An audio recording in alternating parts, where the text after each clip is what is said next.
Yes, at the moment when you look at the government, or particularly the Chancellor and economic policy, it's kind of walking off the edge of a cliff. It knows it's doing so, and yet it can't think of anything else to do.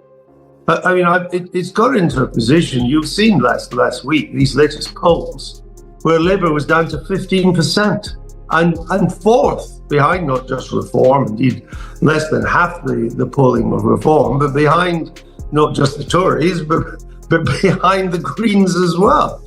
And that's before the tax rises.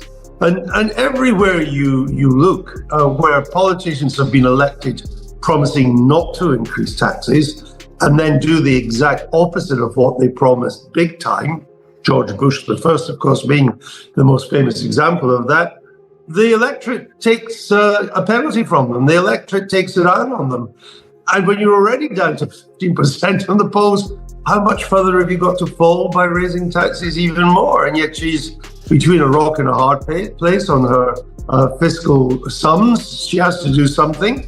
And the only way you raise a lot of money is you either raise income tax, or you raise VAT, or you raise national insurance, of which she's already done a bit of that. So she's in an impossible position. And I think she is the fall guy of this government. I think she'll be gone before spring is out, because by early this new year it will become apparent that this budget is even more disastrous than our first budget, and Labour support will be infringed. Picture a government stacked like a wobbly tower of cards, propped up by damp biscuits and blind confidence, then picture Andrew Neil striding in with a turbine set to maximum.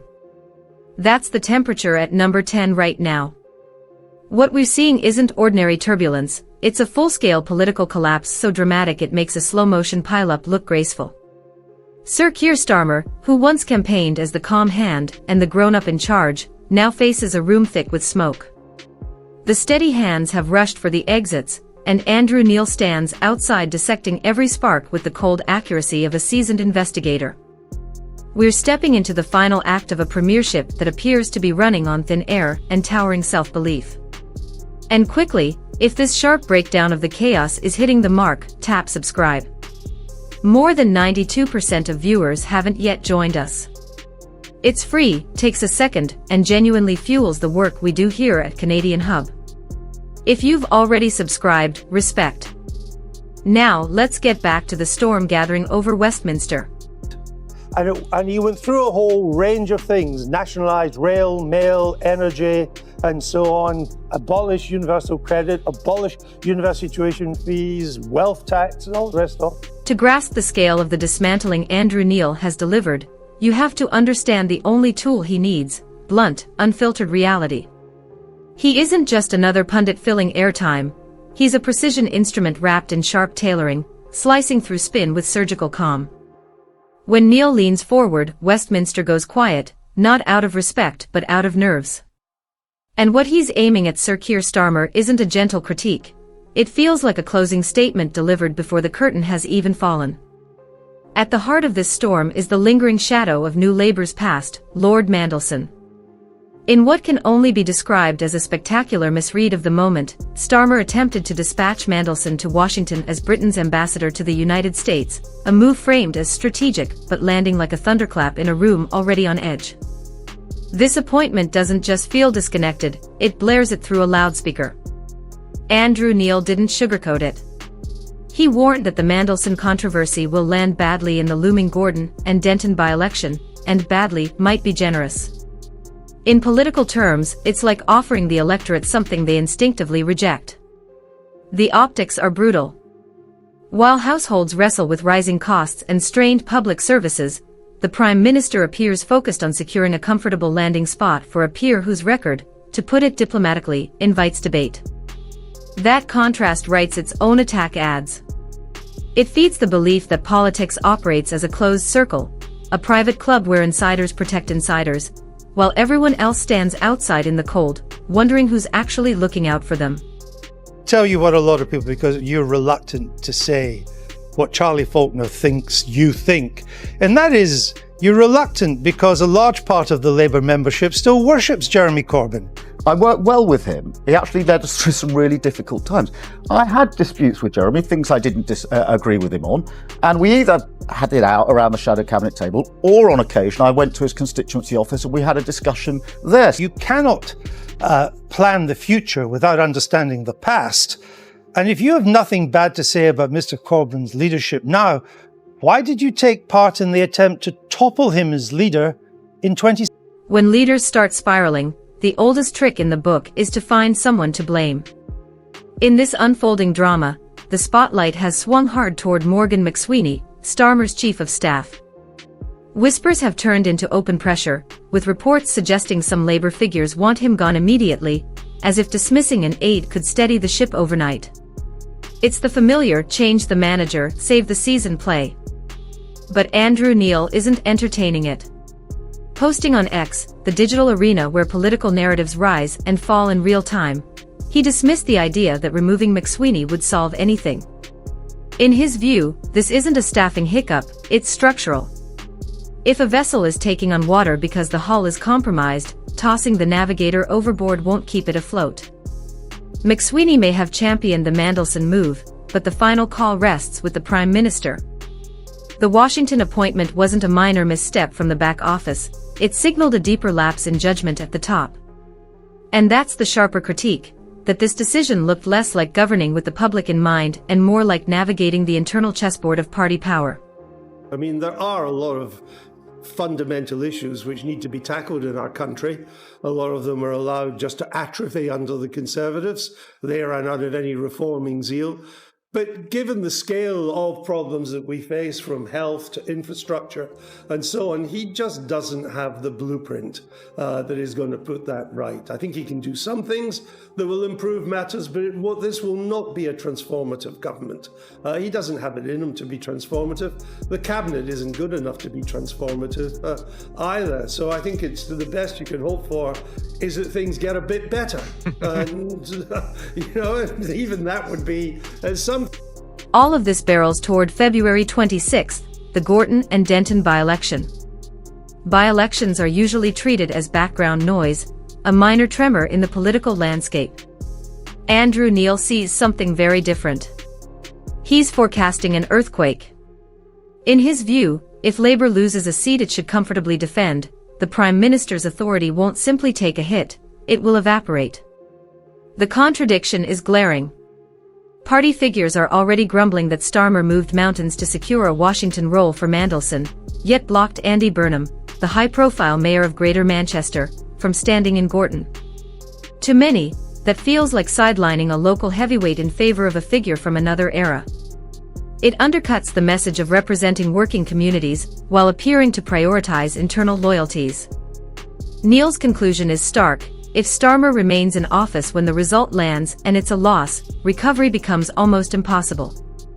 Losing ground in traditional strongholds amid accusations of insider favoritism is not a passing storm, it's a legitimacy crisis. At that point, the conversation shifts from damage control to succession planning, and the only real question left is timing. Oh, yes. Well, at the moment, Rachel Reeves is Keir Starmer's air raid shelter. And if you get rid of the air raid shelter, you're exposed to dropping bombs coming down on your head. And I think there's every chance that she'll be gone early in the new year as the unpopularity of the budget sinks in, and that he'll be gone by the very latest after the May elections, which in Scotland, England and Wales will be disastrous for him. So I think it's looking very grim. And of course, a change of leadership probably isn't going to change that much. But he is deeply unpopular now, not just in the country, but deeply unpopular within his own party. And although I think the wiser Labour MPs think, we can change the leadership, probably still won't make that much difference.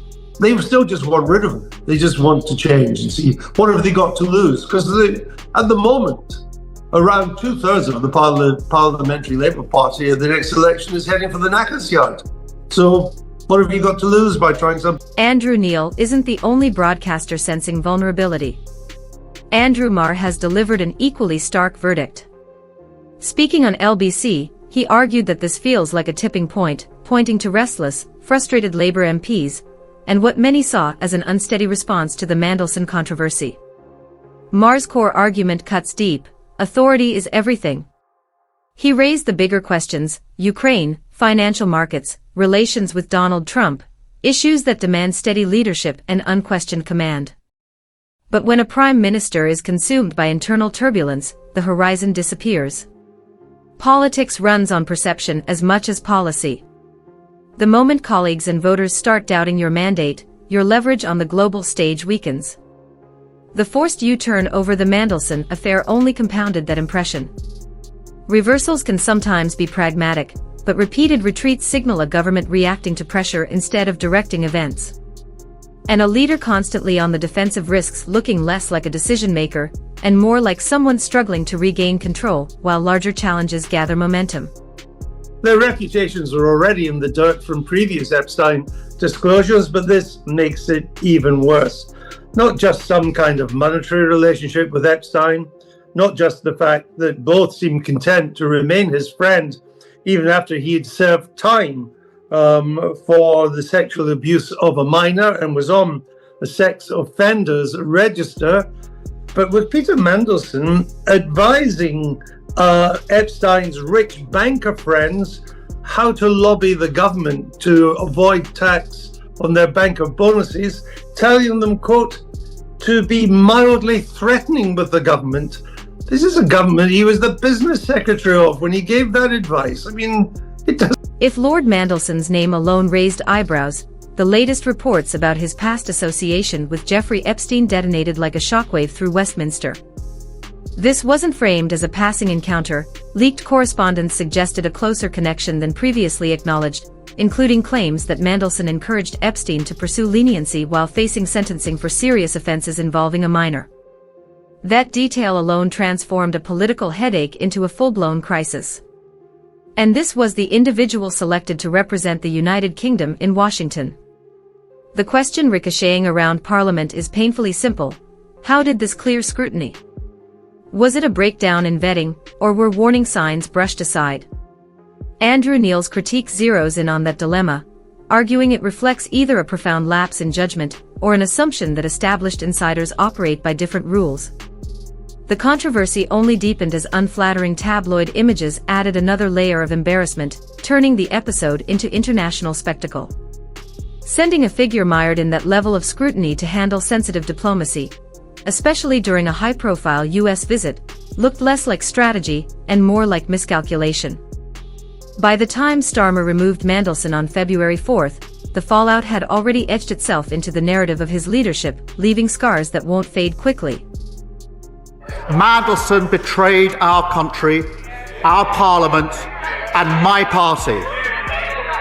Mr. Speaker, he lied repeatedly to my team when asked about his relationship with Epstein before and during his tenure as ambassador.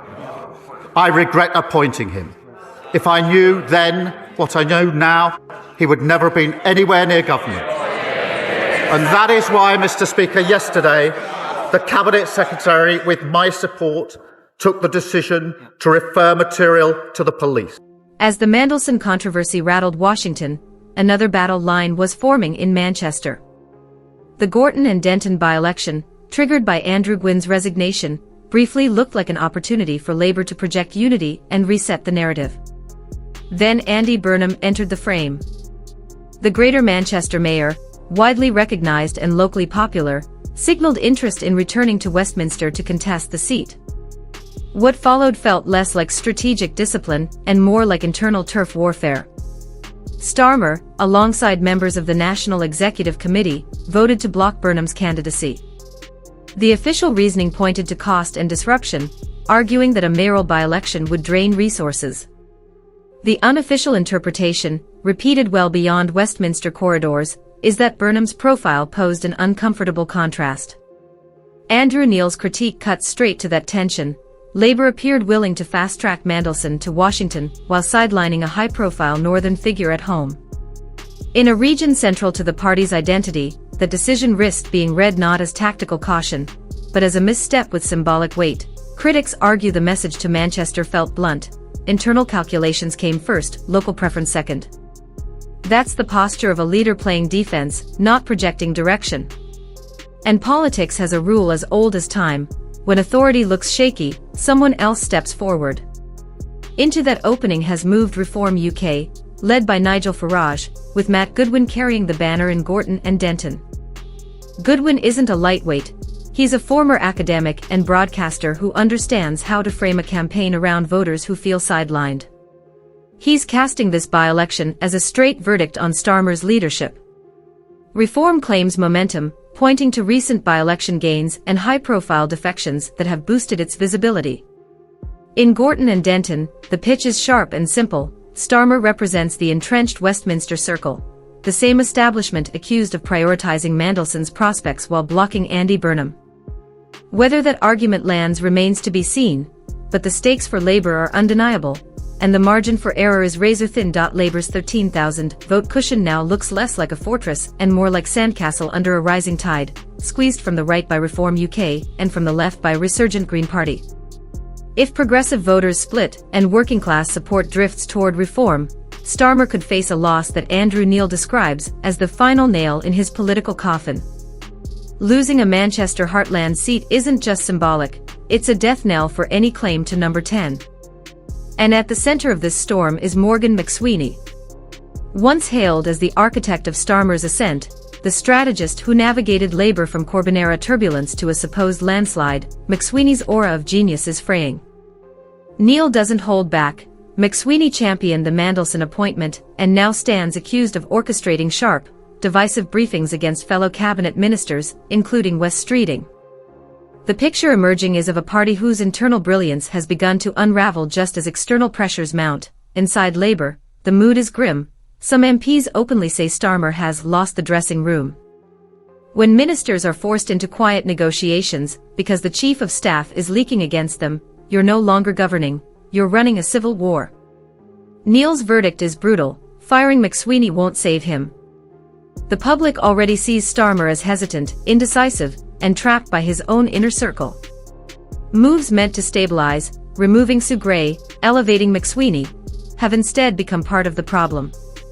The net effect: Starmer is no longer steering his premiership. He's being swept along by crises of his own making, constantly reacting to the chaos generated by his team. It's a punishing, unsustainable rhythm for any government, and the consequences extend far beyond Westminster's walls. I was a junior reporter on the Hartlepool Mail, and I can tell you it wasn't a particularly pleasant experience. Right, so I've known him a very long time. I think he's always been drawn to wealth and power. I think he's a bit of a narcissist. I think the idea of putting him into the current Washington, D.C., which is like, a sweet shop for wealth and power and narcissism, wasn't a great idea. But the specific charge against him at the moment, that he should have known about Peter Mandelson's continuing links with Jeffrey Epstein in a way that the media didn't already know, needs to be examined by this inquiry, and people who prejudge that inquiry are not relying on facts and evidence and substance. They're relying on the usual Westminster currency of febrility and angst and mood, which is not a way that we should decide whether we change Prime Minister yet again after 1 or 2 years. Let's focus on the tipping point Mar highlighted. Authority in politics is fragile. You rarely notice it until it's gone, and once lost, there's no way to buy it back. Starmer's credibility is unraveling on the global stage. While he toured Japan talking about patriotism, the headlines back home screamed Mandelson's Epstein-linked emails and the Andy Burnham block. How can he face Donald Trump or Volodymyr Zelensky with authority when he can't manage his own National Executive Committee? How can he preach integrity after defending an ambassadorial appointment that defied reason? The bond markets are alert. Allies are watching. And voters in Gorton and Denton aren't blinking. Leadership demands direction, a clear North Star to navigate by. Right now, Starmer appears lost, compass broken, map discarded, even shoes gone, stumbling through political terrain, hoping that ignoring critics like Andrew Neil will make them vanish. But Neil doesn't fade, he sharpens, intensifies, and lands truth with every word. Going to say this is another little circle of hell for all the people who have gone through so much hell before. Gloria, thank you very, very much indeed for talking to me. Peter Mandelson's role in recent Labour history can hardly be overstated. He has been a subject of suspicion for many, but a close confidant and friend to many others. The betrayal they now all feel is deep. One person who knew him well is Labour's Baroness Helena Kennedy. She's an advocate for women's rights, and she came in to tell me of a time that she spoke about the victims of Epstein's crimes to Mandelson himself. This is shaping up to be yet another brutal chapter in a saga that has already tested Labour to its limits. Gloria, thank you for sharing your insights. Peter Mandelson's shadow over recent Labour history is immense, feared by some, trusted by others, and now leaving a trail of betrayal in its wake. One of those who knew him well, Baroness Helena Kennedy, a longtime advocate for women's rights, recounted discussing Epstein's victims directly with Mandelson, highlighting the deep complexity and controversy surrounding his influence. Now, all eyes turn to February 26th, the date that could decide everything. The murmurs of discontent among Labour MPs risk erupting into a full-scale rebellion, or, if the result goes the other way, a quiet surrender to defeat. If Angelique Eis Stoya, Labour's candidate, fails to fend off Matt Goodwin and the Greens, it's game over. Labour finds itself squeezed between two forces, losing progressive, woke voters to the Greens on foreign policy and climate, while ceding patriotic, working-class support to reform over immigration and perceived elite favoritism. The party's political center is under relentless pressure, and the stakes have never been higher. It's a political trap of Starmer's own making. By trying to appeal to everyone, he has ended up pleasing no one. As the Crunch by-election looms, the shadows of Mandelson and the Burnham snub will haunt every polling booth. Andrew Neil's final nail warning isn't rhetoric, it's a cold, hard probability.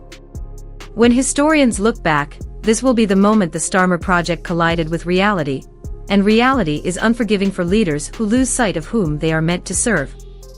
You might ask what a Manchester by-election has to do with Canada. The answer, everything. The UK is one of Canada's closest allies in trade, intelligence, and global security. A British government stuck in paralysis is a partner unable to lead on the world stage, and the consequences ripple far beyond Westminster. When the UK is consumed by internal scandals and leadership crises, it leaves a vacuum across the Commonwealth and within the G7. Global volatility is rising, from the conflict in Ukraine to the fragile US-UK trade dynamics under a potential second Trump term, and Canada needs a steady, decisive partner in London.